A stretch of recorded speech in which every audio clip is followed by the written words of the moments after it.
YouTube channel. आज का जो मेरा टॉपिक है वो कनाडा विजिटर वीजा के रिलेटेड है, जिसे हम टूरिस्ट वीजा कहते हैं। How to get Canada tourist visa without any refusal, के बगैर रिफ्यूजल के हम कनाडा का टूरिस्ट वीजा को कैसे हासिल कर सकते हैं, इसका प्रोसेसिंग टाइम कितना करंटली चल रहा है, एंड कौन कौन से डॉक्यूमेंट्स है इसके लिए हमें रिक्वायर्ड है, और कितनी बैंक स्टेटमेंट रिक्वायर्ड है। जो आप लोगों की क्यूरी थी वो, और ऑलरेडी जिन्होंने जून में अप्लाई किया था, जिनकी रिफ्यूजल आ गई थी एंड उन्होंने री अप्लाई करना है, तो वो कौन कौन सी चीज़ें उन्होंने ऐड करनी है, और जिस जो ऐड करके देन आपने जो है कनाडा का वीज़ा जो है री अप्लाई करना है। एंड दूसरी जो करंटली अगर मैं बात करूं, जिनका अभी तक, जिनका जून में अप्लाई हुआ था, अभी तक उनका रिजल्ट नहीं आया, तो उन्होंने क्या करना है। फर्स्ट ऑफ ऑल कि आपको एक चीज़ मैं बता दूं कि आप लोगों ने जब भी यूएस कनाडा का वीज़ा अप्लाई करना है, तो आपने कैटेगरी चेक करनी है कि आप लोगों ने कैटेगरी सही सिलेक्ट किया है। आपने देखना कि I want to apply for a Canada visitor visa और सुपर वीज़ा। ये देखिए, आपने पहले ये ट्रांजिट का डालेंगे तो फिर ये ओपन हो जाएगा। विजिटर वीज़ा डालेंगे तो ये नीचे जो है why do you need a visa.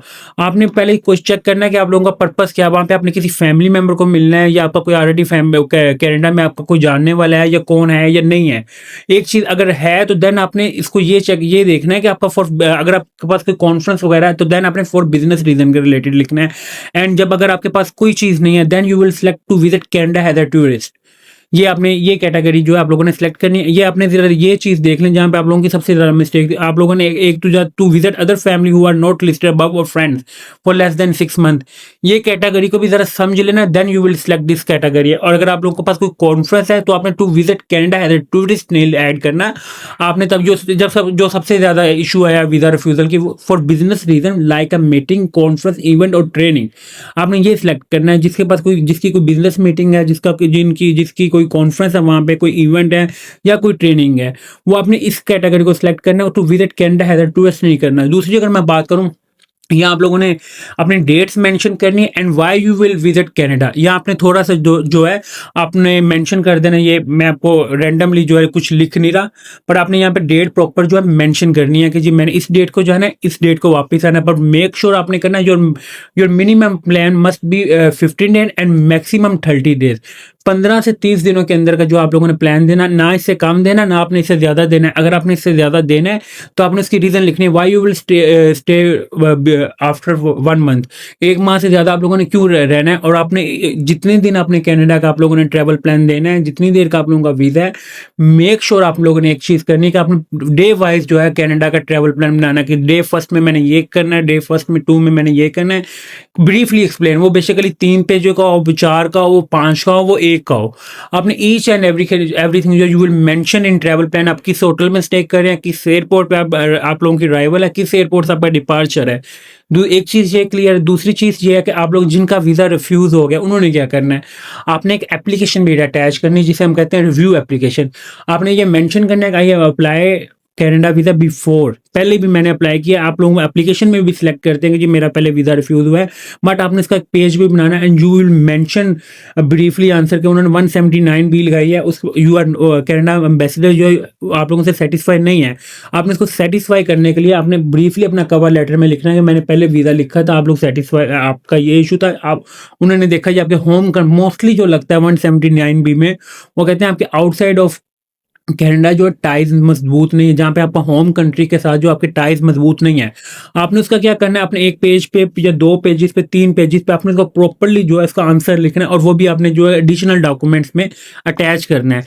Travel plan आपने अटैच करना है, कवर लेटर आपने अटैच करना, प्रीवियस रिव्यूज, जो आपने हेडिंग देनी है वो लिखना प्रीवियस रिफ्यूजल आंसर, कि आपने प्रीवियस रिफ्यूजल का जो आपने आंसर दिया है वो, एंड अपने review application past review application भी हो जाएगी, एंड अपने करंट एंड पास्ट एप्लीकेशन में कुछ जो चेंजिंग करनी है वो आपने लाजमी करनी। सेम एप्लीकेशन जो आपने फिल नहीं करनी कि ऑलरेडी आपने जो पिछली एप्लीकेशन था उसमें चेंजेस भी नहीं करनी, वो चेंजेस नहीं करेंगे तो सेम अगर करेंगे तो फिर रिफ्यूज हो जाएगा। आपने कुछ ना कुछ आपकी जो चेंजेस आनी चाहिए, बेशक एजुकेशन में आ जाए, बेशक बिजनेस में आ जाए, बेशक ट्रैवल हिस्ट्री में आ जाए, ये चीज़ें आपकी चेंज होंगी तो देन ही आप लोगों ने कनाडा का वीज़ा जो अगेन अप्लाई करना है। तीसरी चीज़, जिनका कनाडा का जो डिसीजन है स्टिल नहीं आया, आप लोगों ने कैसे आप लोगों ने एम्बेसी के साथ कॉन्टैक्ट कैसे करना है वो आपको वीडियो के अंदर, मैं वीडियो के डिस्क्रिप्शन में जो मैं लिंक भी दे दूंगा। आप लोगों ने प्रॉपर वो फॉर्म, या नेक्स्ट वीडियो के अंदर जो है मैं आप लोगों को फॉर्म फिल करके बता दूंगा आप लोगों ने कनाडा एम्बेसी से कॉन्टैक्ट करना है कैसे करना, ऑनलाइन फॉर्म के थ्रू। आपको ईमेल के थ्रू वो रिस्पॉन्स नहीं करेंगे,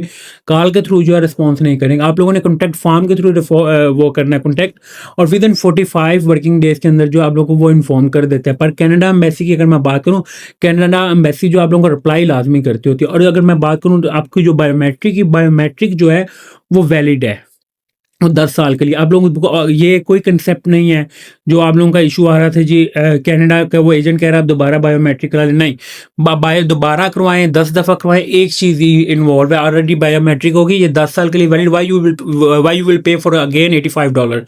$85 आपको पे करने की बजाय आप लोगों को चाहिए वही आप $100 जो है दोबारा वो 20-22 हज़ार रुपये आप लोगों का बनता है, वो आप पे करें। एप्लीकेशन प्रॉपरली मेंशन करें। आप लोगों की बिजनेस डिटेल जो आप लोगों ने मेक श्योर आपने करनी, बिजनेस डिटेल आपने must be add, cover letter must be add, travel plan must be add, अगर कोई आपका प्रीवियस रिफ्यूजल उसका आंसर मस्ट बी ऐड। आप मैरिड, आपकी एमआरसी, आपकी एफआरसी, आपका पासपोर्ट, आपका आईडी कार्ड, और ये ईच एंड एवरीथिंग जो है आप लोगों ने प्रॉपर में जो है एक एक फाइल बना के इसको अपलोड करना है। फाइल की कनाडा की जो कनाडा का वीज़ा जो होता है वो फाइल की बेस के ऊपर होता है। अगर आपकी ऑटो रिफ्यूजल आ जाती है लास्ट 2 से 3 माह के अंदर, ऑटो रिफ्यूजल आई है, लाइक आपने आज केस प्रोसीड किया, हफ्ते बाद जो रिफ्यूजल आ गई, उसको हमें आप मीट क्या कर रहे हैं, रीअप्लाई करके, या आप उसकी रिक्वेस्ट भी कर सकते हैं अपील करके। अपील का जो आंसर आता है वो आफ्टर 180 डेज आता है, या बिफोर भी 180 डेज आ जाता है, पर 3-4 माह लग जाते हैं। इसमें कोई जल्दी नहीं है आप लोगों को आंसर आता। और अगर मैं बात करूं आप लोगों ने कॉन्टैक्ट कैसे करना है, वो ऑनलाइन फॉर्म जो है वो फिल कर देना, बता देता हूँ। दूसरी आप लोगों को बात बताऊँ, करंटली अगर मैं बात करूँ कनाडा का जो वीज़ा मिलता होता है, कब मिलता होता है, एंड मोस्टली अगर आप देखें लास्ट 5 ईयर की लास्ट 5 ईयर की अगर रेशो देखें, कनाडा का जो वीज़ा मिलता है अक्टूबर, नवंबर, दिसंबर, जनवरी, फरवरी। अगर मैं देखें आफ्टर फरवरी जो है, पहले ये ऐसा वीज़ा देते हैं कि फेक बैंक स्टेटमेंट भी लगा दें, लोगों के लग रहे हैं, तो बैंक स्टेटमेंट नहीं भी है तब भी लग रहे हैं, मतलब कि बिल्कुल एक हल्की सी फाइल भी बन जाए तो उसमें वीज़ा लग रहे होते हैं। आफ्टर अगर मैं फरवरी की बात करूँ, फरवरी सबसे सितंबर या अक्टूबर तक इनकी वीज़ा रेशो जो है 100 में से 2% हो जाती है, 3% हो जाती है, या 5% या ऑटो रिफ्यूजल देना स्टार्ट कर देते हैं। अब मौका है अगर आप लोगों ने कनाडा का वीज़ा अप्लाई करना है, दिस टाइम इज़ गुड, ये टाइम गुड है has compare to you will apply for like जनवरी और फरवरी।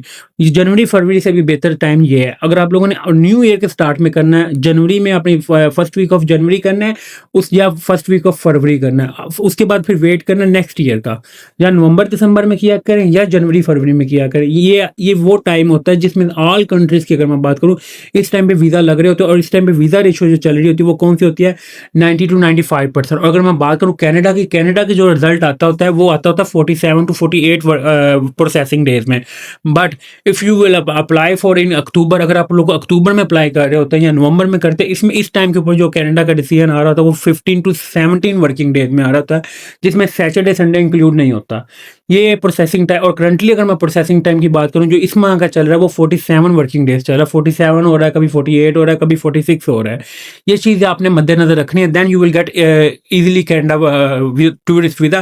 कनाडा का टूरिस्ट वीज़ा लेना मुश्किल नहीं है, बेसिकली डॉक्यूमेंटेशन एक करना इसका प्रॉपर बहुत डिफिकल्ट है, इसकी फाइल फिल करना बहुत डिफिकल्ट है।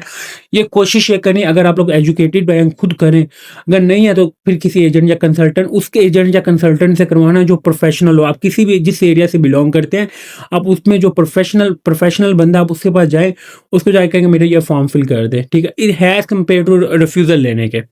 दूसरी अगर मैं बात करूं कि आप लोगों ने कोई ऐसा डॉक्यूमेंट नहीं यूज़ करना जो कि फेक हो, जो कि कल आप उसको जस्टिफाई ना कर सके। और एक आपने जो कवर लेटर आप लिख रहे होते हैं, कवर लेटर में अपने ईच एंड एवरीथिंग को डिफेंस भी करना होता है कि आप अगर बिजनेस के डॉक्यूमेंट्स अपलोड कर रहे हैं या जॉब के डॉक्यूमेंट्स अपलोड कर रहे हैं, उसको आपने प्रॉपर डिफेंड करना है कि जी मैं ये कारोबार करता हूँ, और इसको प्रॉपर मेंशन करना है each and everything. Cover letter travel plan की बेस के ऊपर आपका बहुत वीज़ा होता है, कवर लेटर की बेस के ऊपर आपका वीज़ा होता है। कोशिश ये किया करेंगे चीज़ों को जो प्रॉपरली कर ले, you will get easily Canada tourist visa. Thank you for watching Lisa take YouTube channel को सब्सक्राइब लाजमी करें ताकि आपको डेली बेसिस पे जो है मैं कनाडा एंड अदर कंट्रीज के जो है लेटेस्ट अपडेट प्रोवाइड कर सकूं। थैंक यू फॉर वाचिंग, अल्लाह हाफिज़।